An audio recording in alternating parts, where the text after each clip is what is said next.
জনম দুঃখিনী মা যখন পানি পাই না রে ভাই, এইবার পাহাড়ের উপরে দাঁড়াইয়া দুইটা হাত তুইলা কান্দে আর কয় আল্লাহ,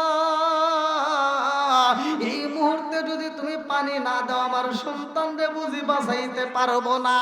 ও মালিক, এত সুন্দর একটা সন্তান কেনই বা তুমি দান করলাই আল্লাহ, আর এই সন্তানটাকে তুমি কেনই বা নিয়ে যাইবা? ও মালিক রে, আমার স্বামী আসলে আমি তারে কি দিয়া বোঝাবো? এই সন্তান যদি না থাকে রে মাওলা, আমার স্বামীর কাছে আমি কেমনে জবাব দেব? আমার স্বামীর আমি কেমনে বোঝাবো? এই কল্পনা জল্পনা নিয়ে জনম দুঃখিনী মা কান্দে আর দোয়া করে। এইবার জনম দুঃখিনী মায়ের দোয়া আমার আল্লাহ কবুল করেছে রে ভাই। ইসমাইল আলাইহিস সালামকে যেইখানে শোয়া রাখছে ওইখানে আমার আল্লাহ হযরত ইসমাইল আলাইহিস সালামের পায়ের আঘাতে এমন একটা ঝর্ণা তৈরি করলেন, এমন একটা পানির ব্যবস্থা করলেন, এমন একটা কূপের ব্যবস্থা করলেন যেই পানিগুলোর কোনো শেষ নাই, এই পানির কোনো তলা নাই, এই পানির কোনো শেষ নাই। আল্লাহ একটা পানির নহর জারি কইরা দিছে রে ভাই, এই পানি আর ফুরাবে না, এমন একটা পানি আমার আল্লাহ দান করলেন।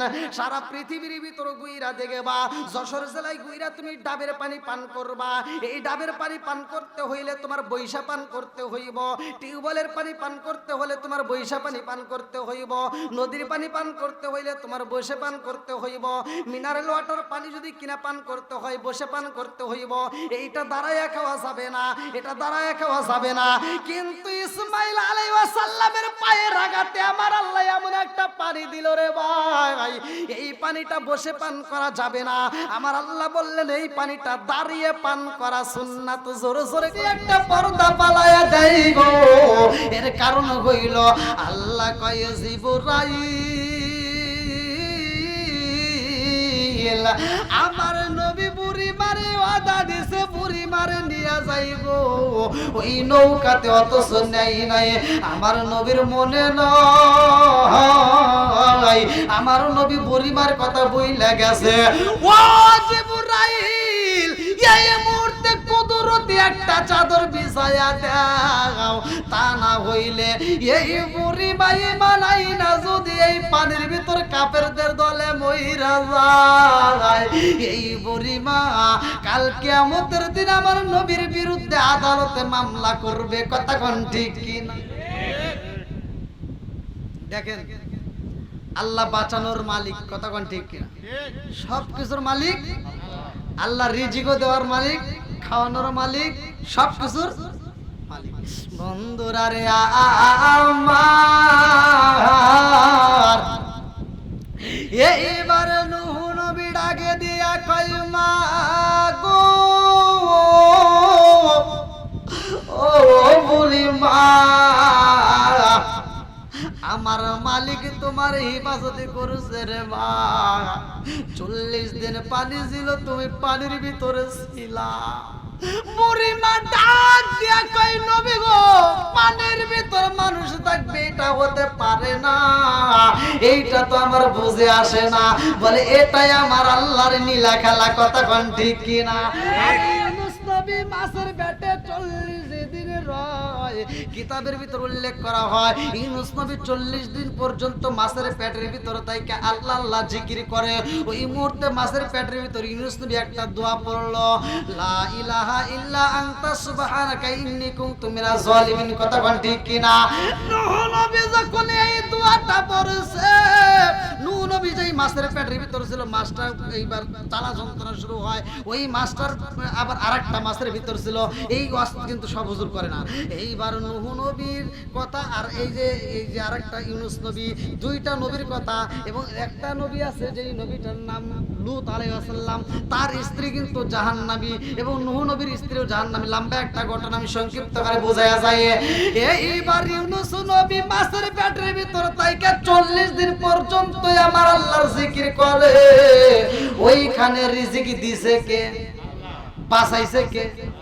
40 দিন পর্যন্ত আমার আল্লাহ মাছের পেটের ভিতর রাইখা দিছে রে ভাই। কিতাবের ভিতর উল্লেখ করা হয় নূহ নবীকে এইবার মাছটা বমি করে পালাইব, নদীর কিনারায় যখন বমি করলো, এইবার ইউনুস নবী নদীর কিনারার ভিতরে যখন মাছটা বমি করে পালাইয়া দেয়, ওই মাছে বমি করার পরে আমার আল্লাহ ওই মুহূর্তে যদি সূর্যের আলো লাইগা যায়, গাওটা থেতলায়া যাইব, জ্বলসা যাইব। এমনি তো পানির ভিতর থাকতে থাকতে গাওটা থেতলায়া গেছে। আল্লাহ কয় জিবরাইল, এইবার ইউনুস নবীর এমনি রাখা যাইব না, তাড়াতাড়ি যা ওই নদীর কিনারায় যাইয়া একটা গাছ তৈরি করতে হইব। ওই মুহূর্তে সর্বপ্রথম একটা গাছ তৈরি হয়, লাউ গাছ। আল্লাহ আকবার। ওই গাছের নিকটের নিচে যখন বমি করা হয়, নবী গাছের নিচে বৈশা রয়। এই গাছের পাতা দেখে বিজ্ঞানীরা ছাতা আবিষ্কার করছে। এইবার ইউনুস নবী গাছের নিচে বৈশা আমার আল্লাহর জিকির করে। ওই মুহূর্তে আর একটা গাছ তৈরি হয়, যেই গাছের ফল খায়। লম্বা ঘটনা ছিল। ওই মুহূর্তে ইউনুস নবী শুকরিয়া তান 4 রাকাত নামাজ আদায় করে আল্লাহু আকবার। আল্লাহর কাছে এত মজা লাগে, আল্লাহ কয় জিবরাইল, এই নামাজটা আমি আল্লাহর কাছে এত মজা লাগে। এক একটা নবীর কিন্তু এক এক ধরনের নামাজ ছিল। এই যে নবী ইউনুস নবী নামাজ আদায় করলো, আল্লাহ ডাকে দিয়া কয় জিবরাইল, এই নামাজটা আমি আল্লাহ তাআলার কাছে এত মজা লাগছে, এই নামাজটা আমি কিয়ামতের আগ পর্যন্ত দুনিয়াতে জারি ও কায়েম রাখবো। জিবরাইল কয় আল্লাহ কেমনে রাখবা গো মাওলা? বলে এই 4 রাকাত নামাজ আমার আখির নবীর উম্মতের উপরে আমি আল্লাহ তাআলা আসরের নামাজ হিসেবে বাজেট করলাম। জোরে জোরে কন্যা সুবহানাল্লাহ। আমার মুরব্বি বাবারা ভালো করে শুই না ওরে বন্ধু, যেহেতু নামাজের কথাটা আপনারা পাইলেন, এজন্য নামাজের দরকার আছে না নাই? আরেকটু জোরে কোন। আনি বনি ওমর রাদিয়াল্লাহু আনহু ক্বালা ক্বালা রাসূলুল্লাহ সাল্লাল্লাহু আলাইহি ওয়াসাল্লাম লা ঈমানা লিমান লা মানাত লাহু ওয়া লা সালাতা লিমান লা তুহুরা লাহু ওয়া লা দীনা লিমান লা মানাত লাহু ইন্নামা মাওদিউ সালাতি মিনাদ দীনি কামাওদিউর রাসি মিনাল জাসাদি। কিতাবের ভিতরে উল্লেখ করা হয়, হযরত ওমর থেকে হাদিসটি বর্ণিত, সহিহ হাদিস, নির্বাচিত হাদিস। আমার নবী বললেন লা ঈমানা লিমান লা মানাত লাহু ওয়া লা সালাতা লিমান লা তুহুরা লাহু ওয়া লা দীনা লিমান লা মানাত লাহু ইন্নামা মাওদিউ সালাতি মিনাদ দীনি কামাওদিউর রাসি মিনাল জাসাদি। আমার নবী কয় যার ভিতরে বিশ্বাস নাই তার ভিতরে ঈমান নাই। আমার নবী কয় যার ভিতরে পবিত্রতা নাই তার ভিতরে নামাজ নাই, আর যার ভিতরে নামাজ নাই তার ভিতরে ইসলাম ধর্মই নাই। কথা কোন ঠিক কিনা? এবার আপনারা কোন নামাজের দরকার আছে না নাই? মা বাবার খেদমতের দরকার আছে না নাই? ভাই আমার 3টা কথা মনে রাখবেন। একটা হলো হালাল খাবেন। কি খাবেন? হালাল খাবেন। 5 ওয়াক্ত নামাজ আপনি টাইম টু টাইম আদায় করবেন, মা বাবার খেদমত করবেন। আমি ফতোয়া দিয়ে গেলাম, আপনি হাসতে হাসতে আল্লাহর জান্নাতে যাবেন। কথা কি বুঝতে পারছেন?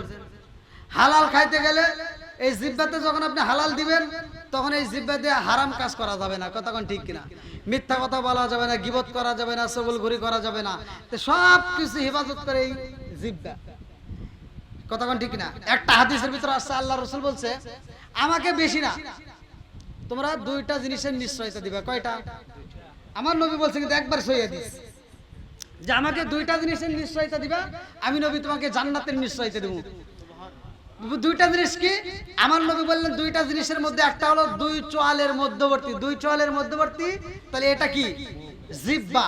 2 চোয়ালের মধ্যবর্তী জিহ্বা। আমার নবী বললেন এটার নিশ্চয়তা দাও। 2 নম্বরে আমার নবী বলছেন 2 উরুর মধ্যবর্তী, যাকে বলা হয় লজ্জা স্থান। এই 2টা জিনিসের নিশ্চয়তা দিবা, আমি নবী তোমাকে জান্নাতের নিশ্চয়তা দেব। জোরে কোন সুবহানাল্লাহ। তে যাও, দীর্ঘ সময় আসলে বাড়ির মাহফিল, আপনারা জানেন যেহেতু মৃত ব্যক্তির উদ্দেশ্যে এত সুন্দর একটা আয়োজন করছে, যে বাচ্চাটাকে, মেয়ে বাচ্চা, আল্লাহ তাআলা এমনি তো মেয়ে বাচ্চাটা জান্নাতি। কথা কোন ঠিক কিনা? এই মাহফিলের ওসিলায় ওই মেয়ে বাচ্চা নয়, ওই মেয়ে বাচ্চার আত্মীয় স্বজন, শুধুমাত্র এই আত্মীয় স্বজন না, আপনাদের এই গ্রামের কবরস্থানে যতগুলো মাইয়াত আছে, যাদের মা নাই বাবা নাই, আজকের মাহফিলে যারা শরীক হয়েছেন, প্রত্যেকের কবরগুলো আল্লাহ জান্নাতের বাগান আল্লাহ করতে পারে কি পারে না? আচ্ছা, যে যত বড় অন্যায় করেন না কেন, যে যত বড় ভুল করছেন, আল্লাহ ইচ্ছে করলে মাফ করতে পারে কি পারে না? গুনাহগারকে আল্লাহ আল্লাহর ওলি বানাইতে পারে কি পারে না? কতক্ষণ পারে কি পারে না? এ ক্ষমতা আল্লাহর আছে না নাই? আজকে যার তার কথাই কেন ঈমান নষ্ট করেন না। আমার আপনার কথা এখন কিন্তু মানুষ বোঝে, হুজুররা যে ওয়াজ করে শ্রোতা কিন্তু বোঝে যে কোন ওয়াজে কি মারে, কতক্ষণ ঠিক কিনা। একবারে যে বোঝে না তা কিন্তু না ভাই, বিশ্বাস করেন। আমি যতটুকু কথা বলি আমি খোলামেলা মানুষকে বোঝানোর জন্য, আমি যা বলি খোলামেলা, আমি কোনো ভেদালের কথা বলি না, কারো গীবত করি না। আমি কি কোনো বক্তার গীবত করছি শুনছেন আমার মুখে? আমার কোনো ওয়াজের ভিতরে নাই, আমি ওগুলো বুঝি না। আমার কথা হলো আল্লাহর বিচার আর মানুষের বিচার কি সমান? সত্য কথা বলবেন।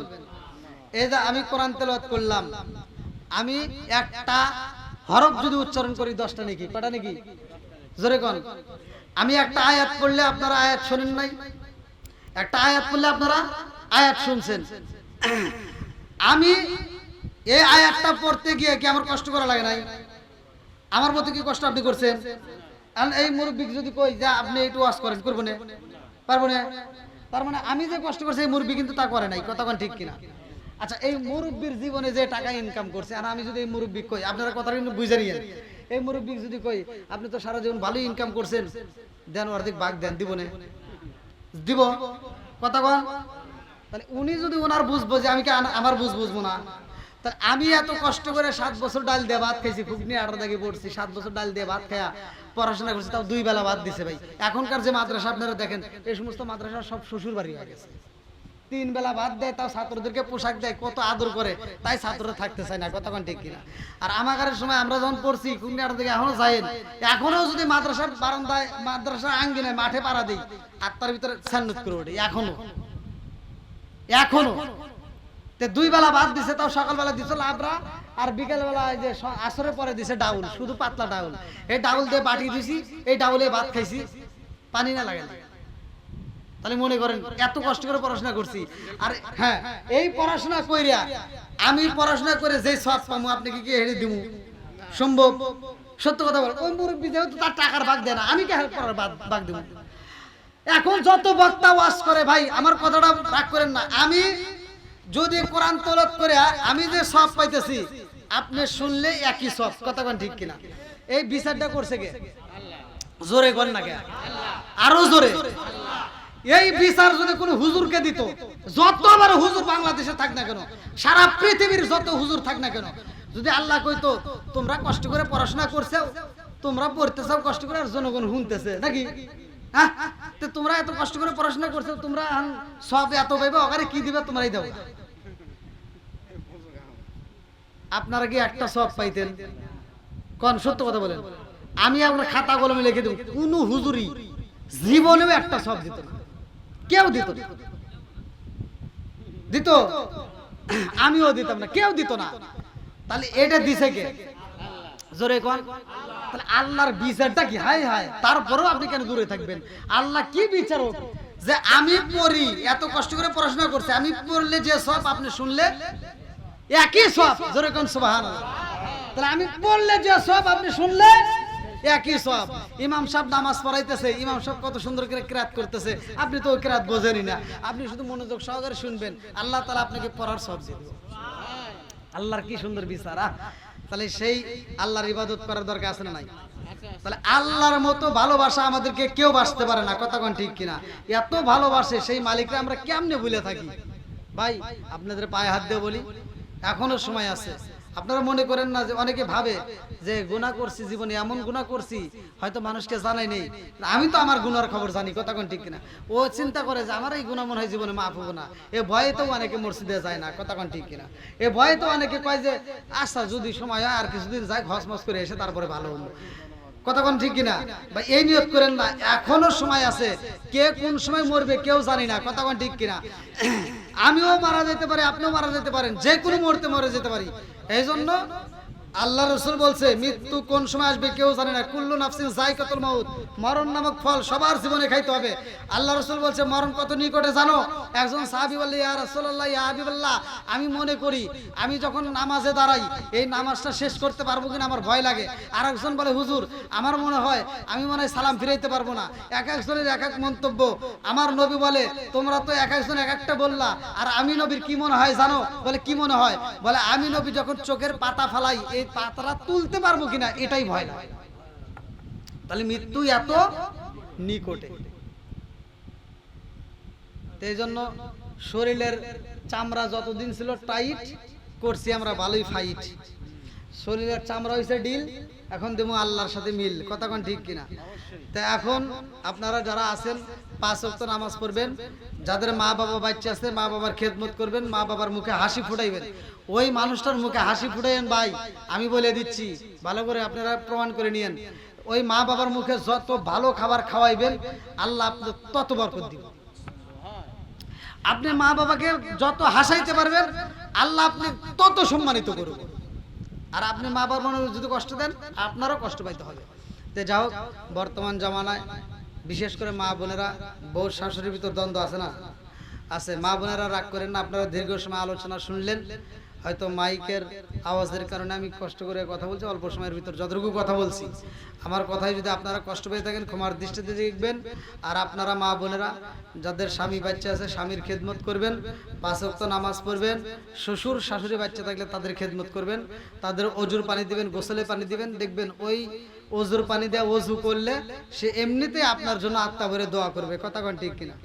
তো যাও, আমি যতটুকু কথা বলেছি আপনারা কি কষ্ট পেয়েছেন? এই কথার ভিতরে আল্লাহ তাআলা আমাকে বক্তা শ্রোতা উভয়কে আমল করার জন্য তৌফিক দিন, সবাই বলুন আমিন। ভাই আপনি একটু কথা বলেন, আপনি বলেন। আচ্ছা, সকলে আমার সাথে পড়েন, আউযু বিল্লাহি মিনাশ শাইতানির রাজিম, বিসমিল্লাহির রহমানির রহিম, আস্তাগফিরুল্লাহ রাব্বি মিন কুল্লি যামবি ওয়া আতুবু ইলাইহি লা হাওলা ওয়ালা কুওয়াতা ইল্লা বিল্লাহিল আলিয়্যিল আযীম। সকলে আমরা ফাতিহা শরীফ পড়ি, সকলে আমরা কবরবাসীকে স্মরণ করে, যাদের আপন আপন মা বাবা আত্মীয় স্বজন যারা কবরে আছে তাদের কথাকে স্মরণ করে দিয়ে মহিয়ান গরিয়ান সর্বশক্তিমান আল্লাহর দরবারে প্রাণ খুলে বলে আল্লাহুম্মা আমিন। রব্বানা রব্বানা ইয়া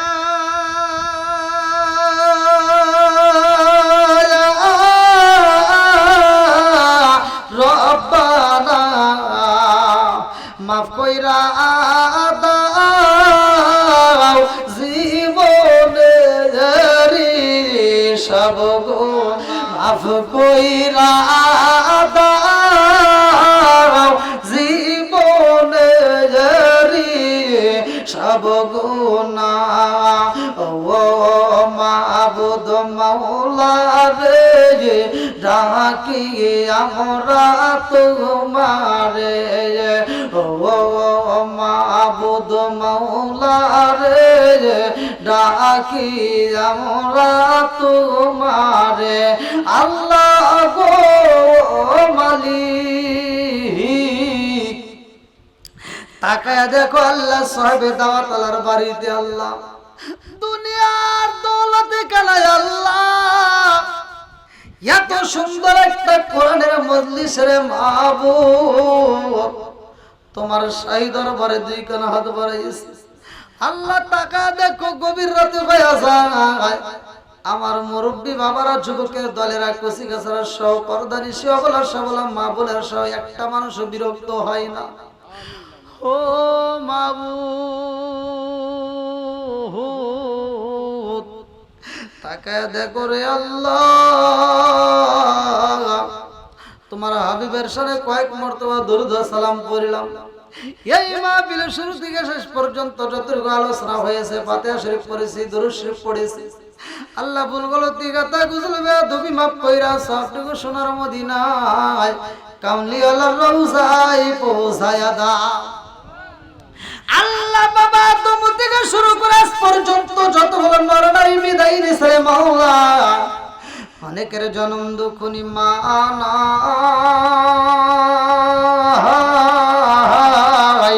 আল্লাহ, অনেকের বাবা নাই, কারো দাদা নাই, কারো দাদি নাই, কারো নানা নাই, কারো নানি নাই, আত্মীয় স্বজন পাড়া প্রতিবেশী গ্রামবাসী। ও মাবুদ, বিশ্বের আছে কাছে বিড়া বাড়ি বাড়ছে আল্লাহ, যে যেখান থেকে বিদায় নিস রে মাওলা। আল্লাহ গো ও মালিক, কাজ করে যার মা নাই, যার বাবা নাই, তার মনে তো শান্তি নাই। আল্লাহ জানি না গো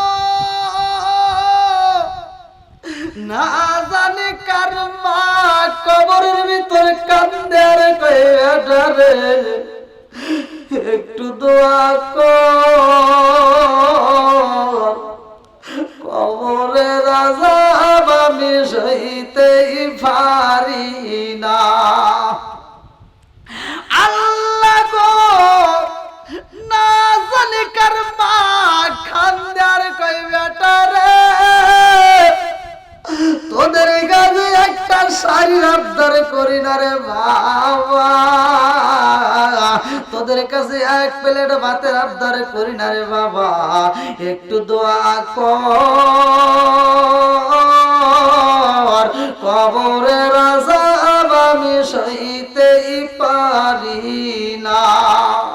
ও মাবুদ, যার মা নাই, যার বাবা নাই, আল্লাহ আজকের মাহফিলের দিকে তাকাইয়া ওই জনম দুঃখী মা বাবার কবর গুলো তুমি জান্নাতের বাগান বানাইয়া দাও। আল্লাহ গো, এলাকার কবরস্থানে যতগুলো মাইয়াত রয়েছে আল্লাহ জানি না কোন কবরটা কোন হালতে রয়ে গেছে, আজকের মাহফিলের উসিলা করি আল্লাহ কবরগুলো তুমি জান্নাতের বাগান বানাইয়া দাও। আল্লাহ যার মা নাই বাবা নাই, আল্লাহ ওই সন্তানদের মুখের দিকে তাকাইয়া আল্লাহ প্রত্যেকের তামাম জীবনের গুনাহ মাফ করিয়া দাও। আল্লাহ মুরব্বীদের জীবনের গুনাহ মাফ করিয়া দাও, আমরা যুবকদের জীবনের গুনাহ মাফ করিয়া দাও। আল্লাহ গো, পর্দানিশি আমলা সবলা মা বোনের হাত বাড়াইয়া দিয়েছে গো, আমার মা বোনদের তামাম জীবনের গুনাহ মাফ করিয়া দাও। ও মা, অনেক কথা বললাম মা, রাগ করিস না, ভালোর জন্যই তো বলছি রে মা, একটু চোখের পানি ছাইরা দিয়া কান্দো রে মা। এই সরপাড়া গ্রামে যেই দিন প্রবেশ করেছিল রে মা, লাল শাড়ি পইরা প্রবেশ করছো রে মা, একটা বিয়া হয়ে গেছে লাল শাড়ি দিয়া, আর একটা বিয়া তোমার হইব মা, ওই দিন লাল শাড়ি থাকবে না, ওই দিন তোমার সাদা শাড়ি পরাইয়া জন্মের মতো সাজাইয়া কবরে দিব ঢুকাইয়া রে মা। ওই কবরে আপন বলতে তুমি কাউরেই পাইবা না। ও মা, একটু চোখের পানি যাইরা দে রে মা। আল্লাহ মা বোনদের তামাম জীবনের গুনাহ মাফ করিয়া দাও। আল্লাহ কাজ করে যাদের মা বাবা বাচ্চা আছে আল্লাহ গো, আমার নয়ন ভাইয়ের মা অসুস্থ, আল্লাহ তুমি তাকে পরিপূর্ণ সেবা দান করিয়া দাও। আল্লাহ যতগুলো মানুষ হাত বাড়াইছে যাদের মা বাবা অসুস্থ আছে আল্লাহ ওই জনম দুঃখী মা বাবাকে পরিপূর্ণ সেবা দান করিয়া দাও। আল্লাহ এই বাড়িতে এত সুন্দর একটা আয়োজন করা হয়েছে আল্লাহ, যেই মেয়ে